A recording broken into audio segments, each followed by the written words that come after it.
Et bonjour, Moutassem, amour avec vous, bienvenue à ce nouvel épisode du podcast Pratiquer la méditation. Et aujourd'hui, on va découvrir comment faire pour gérer les excès alimentaires.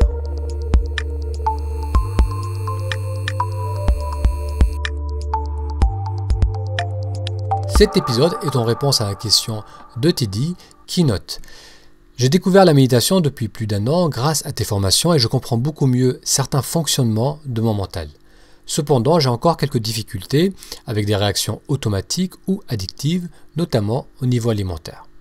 Je prends bien soin de choisir des aliments sains, de ne pas trop manger, d'écouter ma faim. J'essaie de faire des jeûnes de 16 ou 24 heures une fois par semaine, mais il m'arrive de déraper et de faire comme des crises de boulimie où je vais manger en quantité des gâteaux, confitures, fromage, pain. Dans ces moments-là, j'ai l'impression de perdre le contrôle de moi. Sur le coup, j'ai conscience que mon comportement excessif va me nuire par la suite, dévalorisation de l'estime de moi, maux de ventre, l'impression que les efforts que je fais pour avoir une alimentation saine tombent à l'eau, mais parfois, je ne parviens pas trop à me contrôler. A l'inverse, en dehors de ces crises, je suis sûrement trop restrictif. Aurais-tu une solution ou conseil pour être plus stable dans ma nutrition et en règle générale, que conseilles-tu pour les personnes qui ont des tendances addictives? Merci Teddy pour ta question. Ce que je retiens de cette question, c'est qu'il y a la notion de restriction. Lorsqu'on se force à mettre en place un changement, il y a sous-jacent la croyance qu'on doit changer quelque chose en soi pour arriver à un résultat, pour s'épanouir, pour réussir nos objectifs. Il y a cette notion que tant qu'on ne change pas cela en soi-même, on ne va pas arriver à être bien. Et encore plus profondément, derrière cette nécessité de se changer pour obtenir certains résultats, il y a cette croyance qu'on doit obtenir ces résultats, qu'on doit se transformer pour être apprécié, pour être aimé. Donc à chaque fois qu'on fait quelque chose avec cette impression de restriction, cette impression de faire un effort, cela va creuser le besoin d'être apprécié, d'être aimé. On fait cela, plus on va faire cela, plus on va faire des efforts, plus on va se dire, bon, éventuellement, là c'est désagréable, mais éventuellement je vais arriver à un résultat où je serai mieux, je vais perdre du poids, je serai plus en forme, je serai plus en accord avec mes croyances par rapport à l'alimentation, par rapport à la santé, et plus on va être dans cette dynamique de faire des efforts pour arriver à un résultat, plus on va vouloir ce résultat, plus on va creuser en soi cette demande, cette envie d'avoir ce résultat, et ensuite il va arriver un moment où il va y avoir une crise. Cette crise peut être extérieure, on peut avoir une déception, quelque chose qui ne se passe pas comme prévu, un conflit, ou bien cette crise peut être intérieure. Tout simplement, on peut être fatigué, on peut attraper un rhume, il va se passer quelque chose qui va faire que ce besoin d'être aimé, ce besoin d'être apprécié va être tellement important parce qu'on l'a creusé tous les jours à travers nos restrictions, et ensuite cela est encore plus exacerbé à travers la crise dans laquelle on passe, et alors on va compenser. On va compenser à travers la nourriture, à travers l'alcool, à travers le sexe. On va essayer de trouver un moyen de remplir ce manque, de remplir ce besoin qu'on a creusé jour après jour en se forçant, en faisant des restrictions. On va aller dans l'excès et ensuite, comme tu l'expliques bien, on va ressentir le contre-coup de cet excès. On va avoir mal au ventre, on va se sentir mal, on va avoir une mauvaise peau, on va se sentir gros, on va se sentir non capable de suivre, d'être discipliné, et on va ressentir de la culpabilité. Et là alors on va se dire vraiment, non seulement je ne mange pas bien, mais en plus je ne suis pas capable de suivre une routine, je ne suis pas capable d'être discipliné, je ne suis pas à la hauteur. Et donc on va essayer de repartir encore plus durement dans nos restrictions, on va être encore plus rigoureux, et à nouveau on va creuser cette espèce de besoin en soi, qui va devenir de plus en plus important, et qu'on va encore à nouveau, la prochaine crise, compenser par l'alimentation ou par des excès. Donc cela, ça crée un cercle où on va passer des restrictions compensation, excès, culpabilité et à nouveau restriction. Donc on peut voir comment cette dynamique rend la chose difficile et surtout on va voir maintenant, je vais essayer de t'expliquer comment faire pour sortir de cette dynamique. Alors pour sortir de cette dynamique, il y a 3 choses à considérer. La première chose, c'est d'apprendre à être un peu plus tolérant envers soi-même, c'est d'apprendre à ressentir plus de tendresse, de retrouver de la tendresse envers soi-même, de se reconnecter à l'enfant qu'on porte en soi, parce que l'amour que les autres vont nous manifester, l'appréciation que les autres vont nous manifester, n'a rien à voir avec le fait qu'on mange de telle ou telle façon, qu'on fasse tel ou tel accès.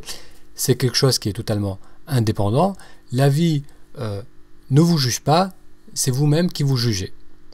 Donc, la première étape, c'est de considérer que on n'a pas besoin de changer quoi que ce soit pour être aimé. Et pour concrétiser cela, donc une fois qu'on a compris cela et pour le mettre en place, pour le mettre en action, ça nous amène au deuxième point, c'est de mettre en place des routines qui nous font du bien. Des routines qui amènent de la joie et qui amènent du plaisir.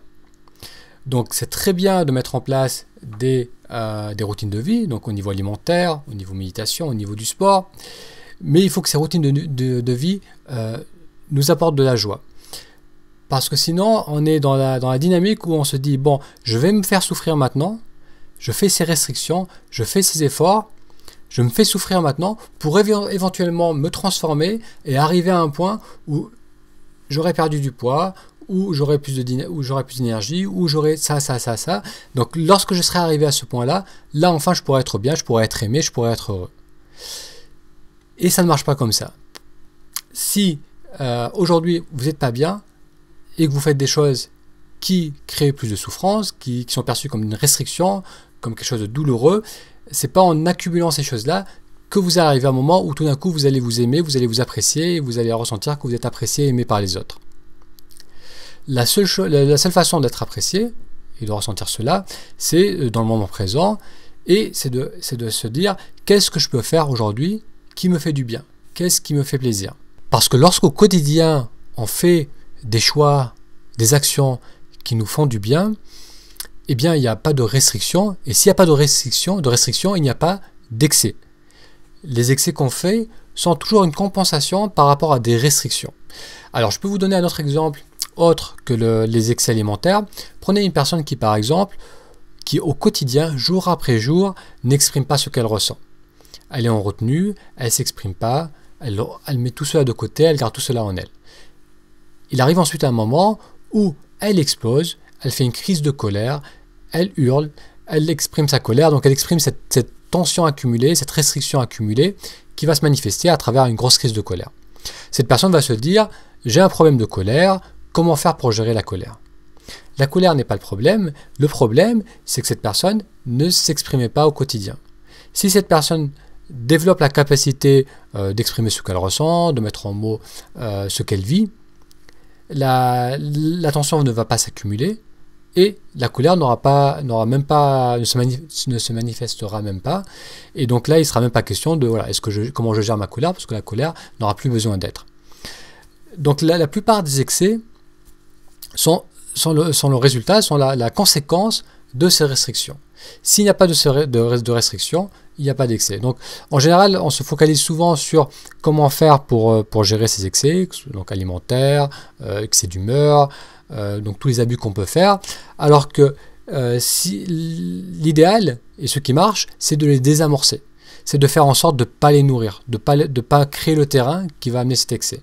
Et la seule façon de faire cela, c'est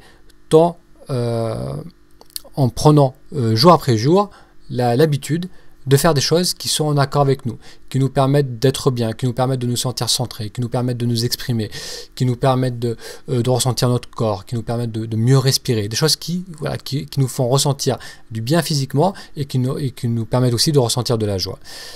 Donc les routines, lorsqu'elles sont en alignement avec ce qui nous fait du bien, ces routines vont renforcer ce bien-être et vont prévenir la crise, la compensation, les excès. Donc les routines, c'est une très bonne chose, mais il faut y prendre du plaisir. Donc moi, personnellement, j'ai mis plein de routines en place. Donc peut-être de l'extérieur, on se dit, tiens, Moutassem, il est plutôt assez discipliné dans sa façon de fonctionner. Je médite, je fais du sport, je mange des fruits, je crée tous les jours. Donc j'essaie de faire des choses qui me font du bien. Et surtout, c'est des routines que je fais avec plaisir. Je ne perçois pas cela comme une contrainte. Je n'ai pas besoin de me discipliner pour le faire. C'est quelque chose que je fais volontiers. Ensuite, il m'arrive de déraper. Et déraper, donc sortir de ces routines, arrêter ces habitudes, arrêter ces choix qui sont censés être bons pour nous. Ça a aussi son utilité.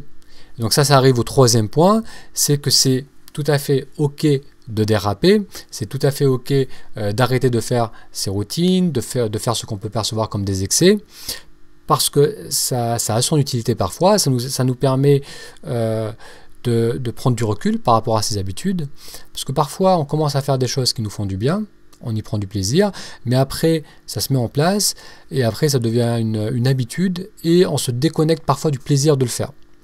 Donc lorsqu'on arrête de le faire, ça nous rappelle à quel point ça fait du bien, c'est un bon rappel et ça nous permet d'y revenir avec un regard plus frais et de l'apprécier à nouveau et de le refaire avec conscience. Donc déraper, ça a son utilité, déraper dans le sens de j'arrête mes routines, parce qu'on a vu ça a son utilité. Et là on n'est pas dans l'excès, parce que lorsqu'il y a cette perception d'excès, il y a ensuite derrière de la culpabilité. Donc qu'est-ce qu'on a vu? On a vu que d'une part, il était important de prendre conscience que on n'a pas besoin de changer quoi que ce soit en soi pour être aimé, pour être apprécié. D'autre part, qu'il était utile de mettre en place des routines qui nous font du bien dès maintenant, et que ce n'est pas en se faisant du mal maintenant qu'on va arriver à un résultat où on sera bien dans quelques semaines, dans quelques mois, dans quelques années, mais qu'on peut ressentir cette joie, ce bien-être dès maintenant en mettant en place ces routines qui nous font du bien. Et troisièmement, que c'est OK de, entre guillemets, déraper, que c'est OK d'arrêter ces routines, parce que ça peut avoir son utilité, ça nous permet d'y revenir avec un regard plus frais, et on finit toujours par revenir à ce qui nous fait du bien si on garde cet objectif, cette intention d'être à l'écoute de soi et de faire ce qui est en accord avec nous.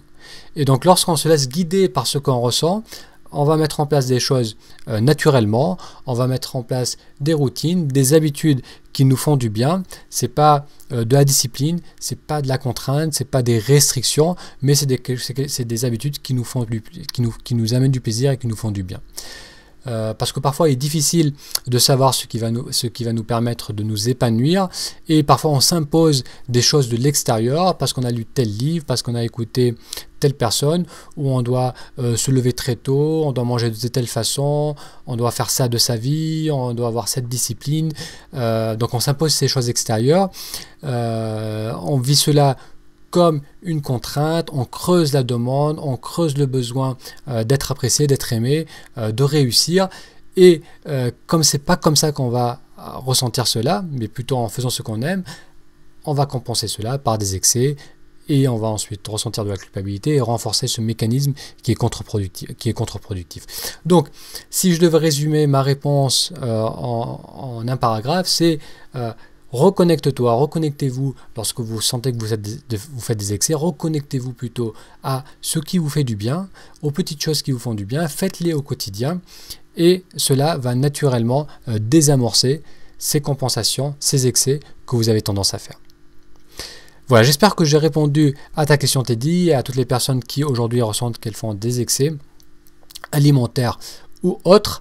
Si vous aussi vous avez une question, je vous invite à vous inscrire à la newsletter du blog Pratiquer la méditation. Donc si vous êtes sur YouTube, faites une recherche Google Pratiquer la méditation. Vous arriverez sur le blog, inscrivez-vous à la newsletter. Ça vous donnera accès à des méditations guidées, à la base de comment mettre en place une méditation quotidienne. Ça vous permettra de poser ce type de questions et ça vous permettra aussi, si vous le souhaitez, de faire des consultations. Si vous avez des questions, si vous souhaitez réagir à ce sujet, je vous invite à laisser un commentaire sous cette vidéo. Merci d'avoir suivi cette vidéo et je vous dis à très bientôt.